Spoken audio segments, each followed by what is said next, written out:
নতুন বাজেটে ব্যবসা শুরু ও পরিচালনার ক্ষেত্রে অনুমোদন ও লাইসেন্সিং প্রক্রিয়ায় অনলাইন ভিত্তিক সিঙ্গেল উইন্ডো ব্যবস্থা বাধ্যতামূলক করার ঘোষণা দিতে পারেন অর্থমন্ত্রী আমির খসরু মাহমুদ চৌধুরী। সময় ব্যয় এবং অনিশ্চয়তা কমাতে আবেদন জমা থেকে শুরু করে লাইসেন্স প্রদান পর্যন্ত পুরো প্রক্রিয়া সর্বোচ্চ 7 দিনের মধ্যে সম্পন্ন করার লক্ষ্য নির্ধারণ করা হচ্ছে। এছাড়া কোম্পানি নিবন্ধন প্রক্রিয়াও দ্রুততর করার উদ্যোগ নেওয়া হচ্ছে। সরকারের পরিকল্পনা অনুযায়ী কোম্পানি নিবন্ধনের কাজ 48 ঘন্টার মধ্যে সম্পন্ন করার ব্যবস্থা করা হবে।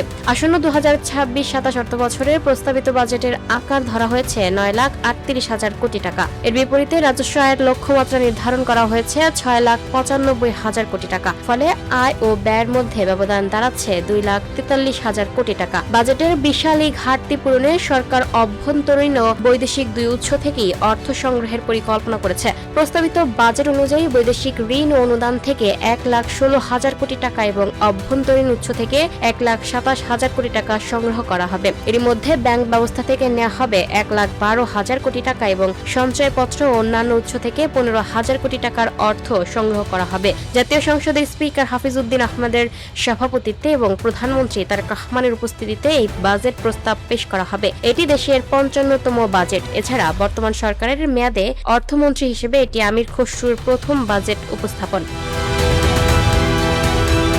Lucky Akter, up to date news, Dhaka.